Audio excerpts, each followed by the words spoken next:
Libro de San Juan, capítulo 4, versículo 20. Leemos la santa, la bendita, la gloriosa palabra de Dios, en el nombre de Dios Padre, Hijo, Espíritu Santo. Amén. Nuestros padres adoraron en este monte, y vosotros decís que en Jerusalén es el lugar donde se debe adorar. Jesús le dijo: mujer, créeme que la hora viene cuando ni en este monte ni en Jerusalén adoraréis al Padre. Vosotros adoráis lo que no sabéis, nosotros adoramos lo que sabemos, porque la salvación viene de los judíos. Mas la hora viene, y ahora es, cuando los verdaderos adoradores adorarán al Padre en espíritu y en verdad, porque también el Padre tales adoradores busca que le adoren. Dios añada bendición a nosotros a través de su santa, de su bendita, de su gloriosa palabra. Oh Espíritu Santo de Dios, te pido ahora, Padre amado, que quite mi inteligencia, Señor, que quite, Señor, toda emoción de mi vida, Dios, y que seas tú ministrándome primeramente a mí y luego ministrando a este pueblo, Señor. Que tú perdones nuestras culpas, que tú perdones nuestros pecados, Señor. Padre, no somos suficientes, Señor, no somos competentes, Dios, ya que de ti viene todo conocimiento, Señor. En el nombre poderoso de Jesús, Señor, abre el entendimiento de cada uno de nosotros, para que tu palabra penetre aún hasta el tuétano de los huesos, Señor. En el nombre de Jesús. Amén, amén. Gloria a Dios. Legalista. ¿Y por qué? Aleluya. Así mismo, cojo los himnos, ese todo. Legalista. ¿Y por qué? Dice la palabra del Señor que hemos leído. Jesús está hablando como una mujer, lo que contraviene la regla de los maestros teológicos, de los maestros del templo de Jerusalén. Ningún judío estaba capacitado para hablar con una mujer a solas, y mucho menos con una samaritana. Pero Jesús no se sujetaba a ninguna regla. Aleluya. Y entonces está hablando con esta mujer. Pero en la parte que hemos leído, dice la Biblia que Jesús le dice a ella, versículo 20, ella le dice a Jesús: nuestros padres adoraron en este monte, en un monte que había en Samaria, y vosotros decís que en Jerusalén, el lugar en donde debe adorarse. Legalista, hermano. Legalista. Pero legalista, ¿por qué? Ella tenía una forma. Todos sabemos que Samaria había caído en desgracia en cuanto a los judíos. Samaria fue construida por Omri, el padre del rey Acab. Pero ¿por qué la construyó él allí en Samaria, en ese monte? Porque desde allí se podía dominar todo el escenario, y entonces Samaria no tenía posibilidad de ser invadida, porque el ejército siempre estaba mirando a los alrededores, y tenía una gran llanura que era buena para la cosecha.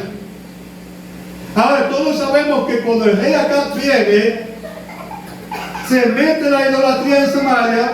Samaria se llena de extranjeros. Samaria, luego del gobierno de Acab, deja de ser la capital de Israel, y entonces ya hay una separación entre los judíos ortodoxos y los samaritanos. Al haber esa separación, entonces ¿qué hace el rey de Samaria? No podemos subir al templo porque los judíos no lo impiden, pero no es en el templo como ellos dicen, es en este monte. Subamos al monte y adoremos a Jehová, que Jehová se manifiesta en el monte. Y entonces los judíos dicen: no es en el monte, Porque en el monte están los samaritanos. Ustedes saben que ellos no son buena cosa. Es en el templo. En el templo es donde Dios se manifiesta. En el templo es donde Dios se derrama. En el templo es donde están los verdaderos judíos ortodoxos. Y bajo ese espíritu, esta mujer que había sido confrontada por Jesús, y todos conocemos la historia, aborda al maestro. Nuestras gentes dicen que el Padre se manifiesta en este monte, pero ustedes los judíos dicen que es en el templo. Y ella se queda como, ¿en cuál de los dos lugares es? ¿Es en el monte o es en el templo? Y Jesús le dice, mujer, en ninguno de los dos lugares, ni en el monte ni en el templo. Y puede ser en los dos lugares a la misma vez, no importa, porque la hora viene y ahora es cuando los verdaderos adoradores adorarán al Padre, y lo adorarán en espíritu y en verdad. Amén, gloria a Dios. Porque el Padre, tales adoradores, busca que le adoren. Legalista. ¿Por qué? La palabra legalismo no se encuentra en la Biblia. No se encuentra tampoco en el diccionario bíblico. Es un término que usan ciertos cristianos para describir una posición doctrinal basada en reglas y reglamentos para alcanzar la salvación y el crecimiento espiritual. Es decir, si haces esto, serás mejor cristiano. Si no lo haces, aunque seas cristiano, aunque estés en la iglesia, no te vas a salvar, porque no estás haciendo esto. Puro legalismo. Puro legalismo. Ahora, ¿por qué el legalismo? Es la pregunta. ¿Por qué? Porque el legalista no soporta su propia condición pecaminosa. Porque el legalista siente que él está mal, que él no tiene el temple y la espiritualidad para presentarse delante de Dios de manera aceptable. Entonces necesita algo que mostrarle a Dios. Y ahí viene el no toques, el no pruebes, el no digas, el no comentes cómo te debes vestir, qué música debes escuchar, cómo debes orar. Todo es un ritual de legalismo. Pero ¿qué pasa? Libro de Gálatas,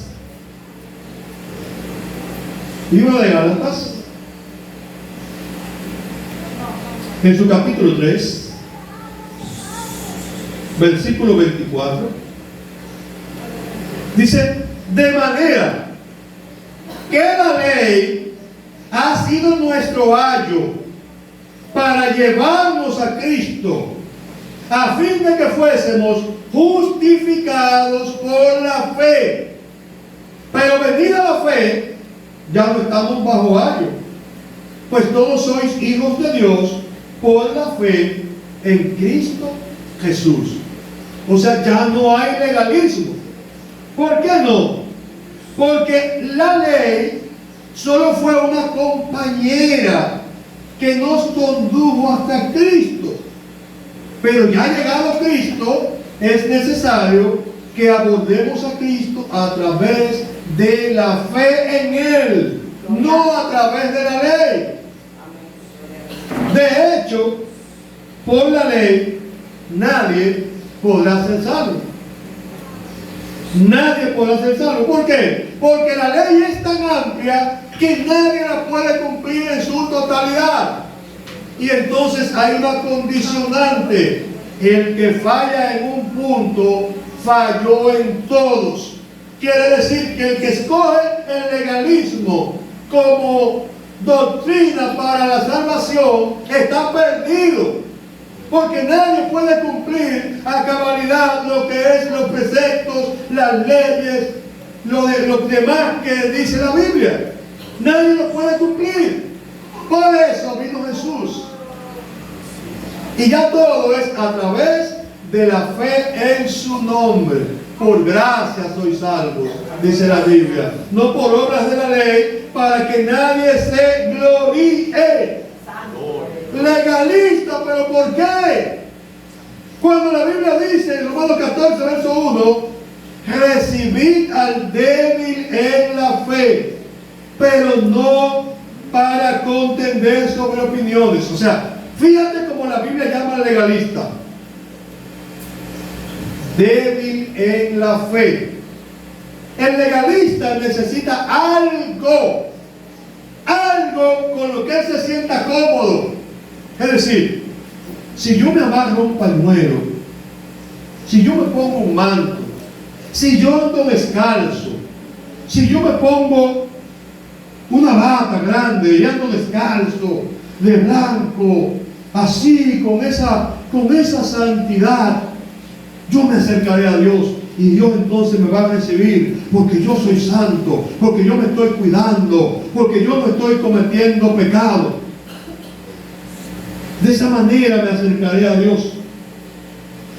Y de ahí surge algo que registra el libro de Colosenses en su capítulo 2. Colosenses capítulo 2 versículo 20 dice: pero si habéis muerto con Cristo en cuanto a los rudimentos del mundo, ¿por qué? Como si vivieseis en el mundo, os sometéis a preceptos, tales como no manejes, no gustes, ni aun toques, en conformidad a mandamientos y doctrinas de hombres, cosas que todas se destruyen con el uso. O sea, yo me pongo una bata, pero esa bata se va a destruir con el uso. Esa bata va a desaparecer. Yo me pongo una chancleta, va a desaparecer. Todo lo que yo me ponga para la supuesta santidad va a desaparecer. De hecho, déjeme decirle algo, y es una confesión delante de ustedes, porque ustedes lo conocen, Dios sí lo sabe.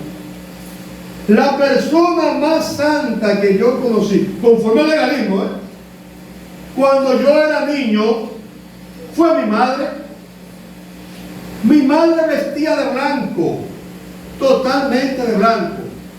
Entiéndase, vestido blanco, no usaba pantalones, vestido blanco largo, zapato blanco, un pañuelo blanco, todo era blanco.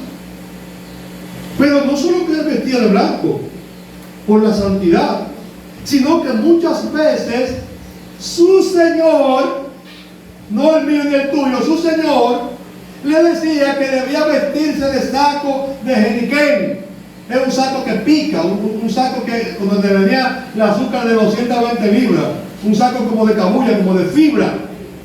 Y ella se hacía un vestido con ese saco, y sobre una batica blanca se ponía ese saco, y andaba en el pueblo entero vestida de saco y descalza.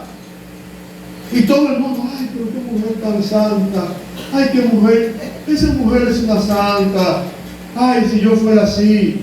Pero mi mamá era bruja, mi mamá era hechicera, mi mamá no conocía a Dios, mi mamá no era cristiana, mi mamá tenía un altar de idolatría, un altar de brujería, de hechicería, pero era legalista, porque ella necesitaba algo para poder presentarse delante de Dios de manera aceptable.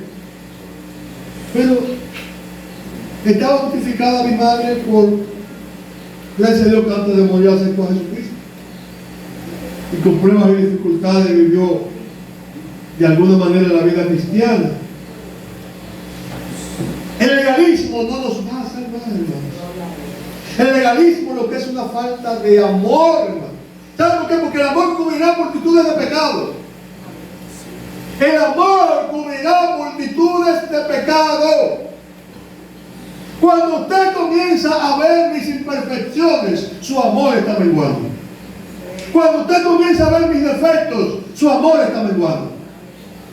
Cuando usted comienza a visualizar mis debilidades como hombre, su amor está menguando. ¿Sabe por qué? Porque la Biblia dice que el amor cubrirá multitudes de pecados. Si yo te amo, no veo tus imperfecciones. Si yo te amo, no veo tus pecados. Si yo te amo, te amo. Aleluya.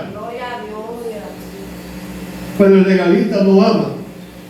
El legalista exige un cumplimiento de lo que yo creo, no de lo que establece la Biblia, lo que yo mismo he establecido.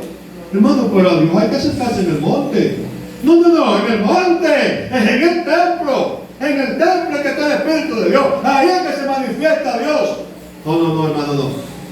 En el templo no. Recuérdate que la Biblia dice que en el templo el trigo y la paja estarán juntos. Pues muchos endemoniados. Jesús lo demostró. Cuando Jesús llegaba al templo, siempre había un endemoniado. El templo no. Es en el monte, hermanos. Jesús dijo, es en espíritu. Es en espíritu y en verdad. Porque solo el Espíritu de Dios puede acomodarse al espíritu del hombre para que el hombre sea puro, para que el hombre sea santo. Aleluya. Amén. Gloria a Dios. No es mi forma de vestir, no es mi forma de sonreír, no es mi forma de ser. Yo tengo una costumbre y es que yo siempre estoy contento.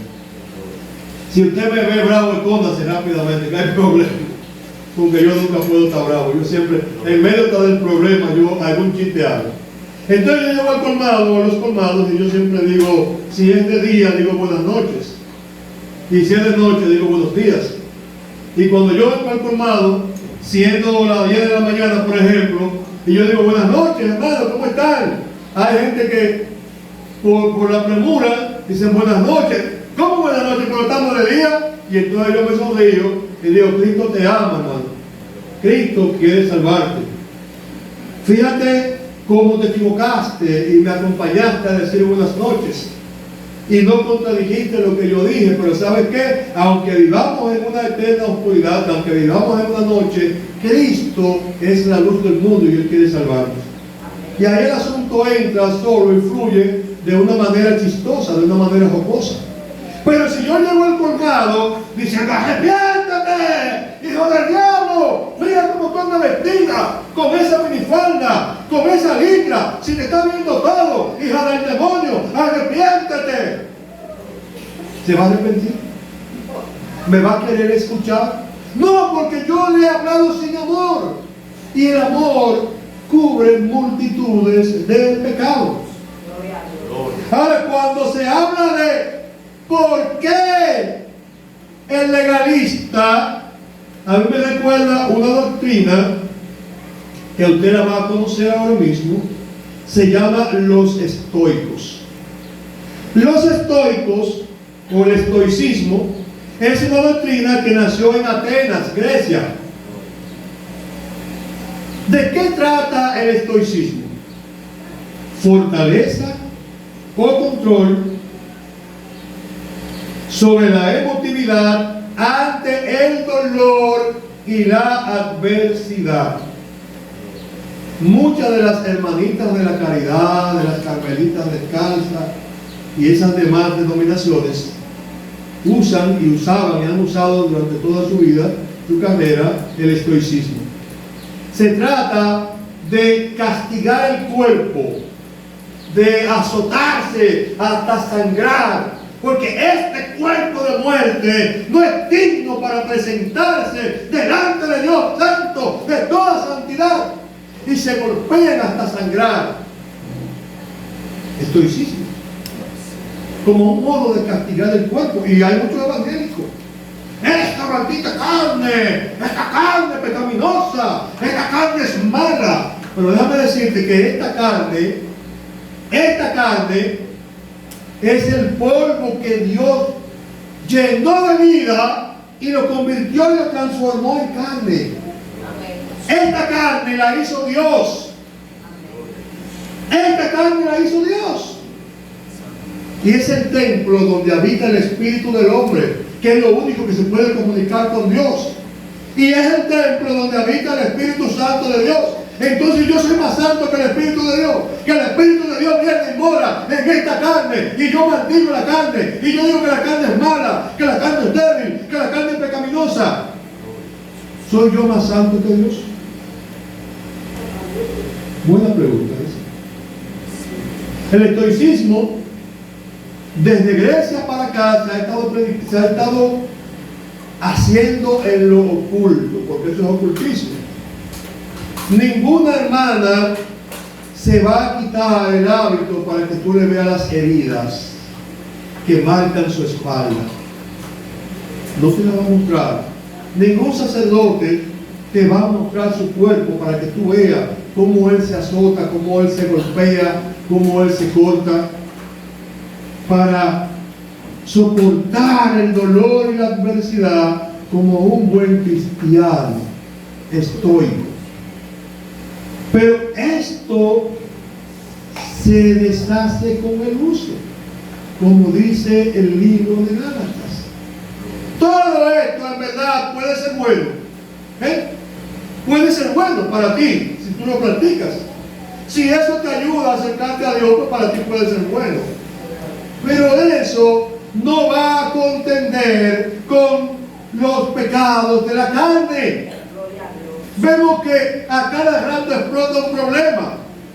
Que un sacerdote homosexual, que la monja que salió embarazada, que la monja que se practicó un degrado, que pasó esto, que pasó aquello. ¿Por qué? Porque el estoicismo no puede contra los deseos de la carne.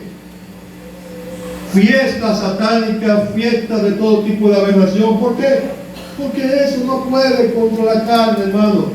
Lo único que puede contra la carne es el espíritu.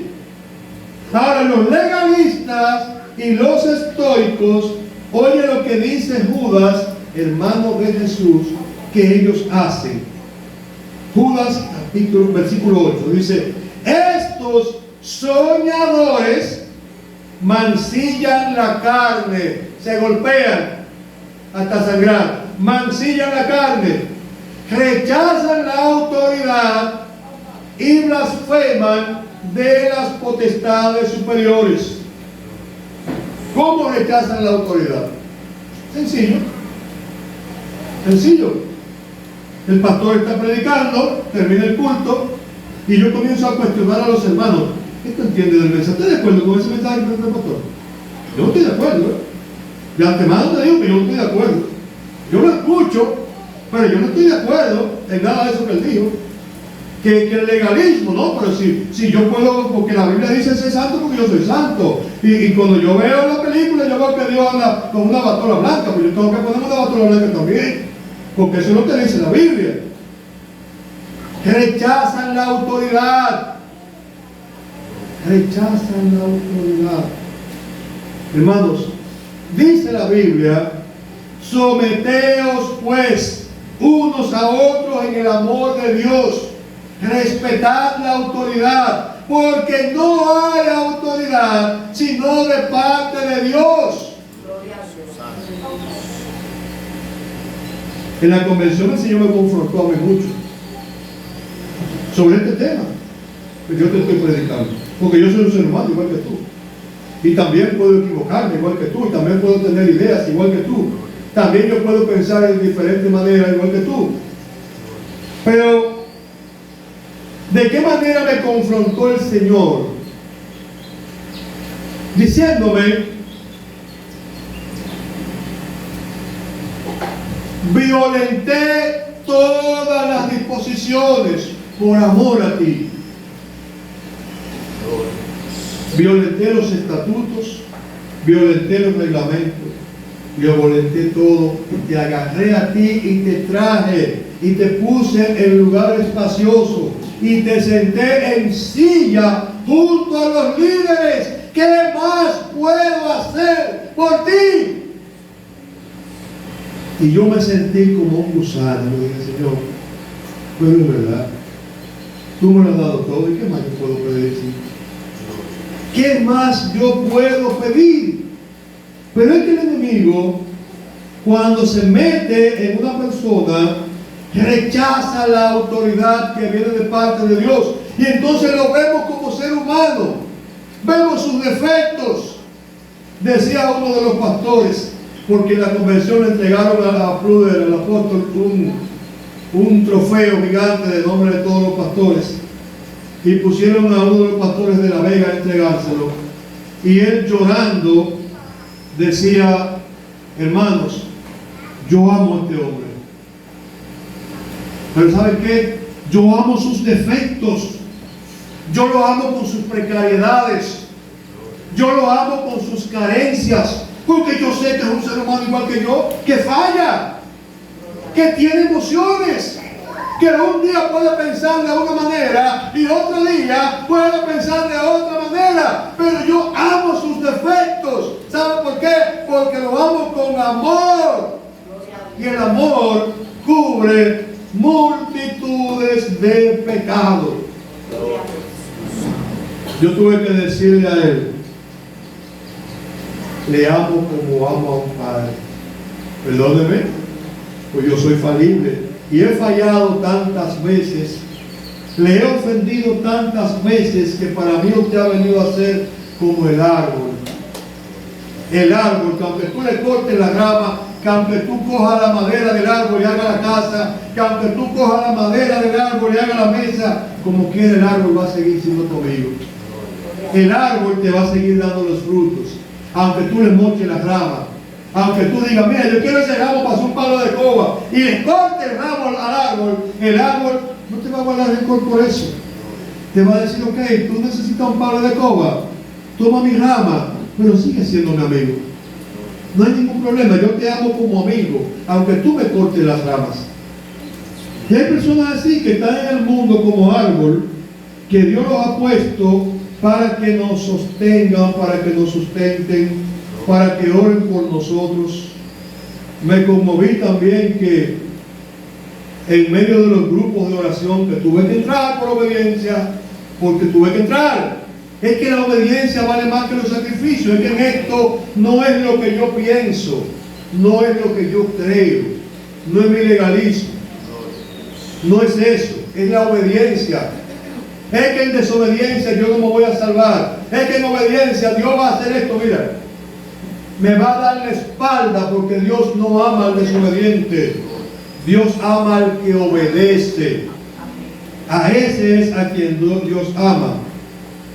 Dice Romanos capítulo 14, verso 10: pero tú, ¿por qué juzgas a tu hermano? O tú también, ¿por qué menosprecias a tu hermano? Porque todos compareceremos ante el tribunal de Cristo. Porque escrito está: vivo yo, dice el Señor, que ante mí se doblará toda rodilla y toda lengua confesará a Dios. De manera que cada uno de nosotros dará a Dios cuenta de sí. Así que ya no juzguemos más los unos a los otros, sino más bien decidid no poner tropiezo u ocasión de caer al hermano. No pongáis tropiezos. No pongáis tropiezos, hermanos. En la casa es donde se tiene la lavadora. En la casa está la batea. En la casa es donde está el detergente. Y los trapos sucios se lavan ¿dónde? En la casa. Hay trapos que yo no me atrevería a llevarlo donde el vecino. Yo no me atrevería a llevarlo. Dice: vecino, yo vine para que usted me lave este interior. Mira, aquí está pensando. De ahí tú te estás volviendo loco. Se quiere lavarlo en casa. Quiere lavarlo en casa. Entonces, tú puedes estar o no estar de acuerdo conmigo. A ti puede gustarte o no gustarte lo que yo hago. Tú puedes decidir qué tú crees. Puedes creer diferente a mí. Puedes expresarlo. Pero en tu casa, aquí, exprésalo aquí. Dilo aquí. que aquí no ponemos de acuerdo. Aquí podemos decidir si en el monte o en el templo. O si dejamos el monte y dejamos el templo y lo hacemos en el Espíritu. Así es que no seamos legalistas. Que Dios nos bendiga y que Dios nos guarde. Y que la paz del Eterno sea con cada uno de nosotros, hermanos. Dios te bendiga, Dios te guarde. La paz de Jesús sea contigo. Dios te bendiga.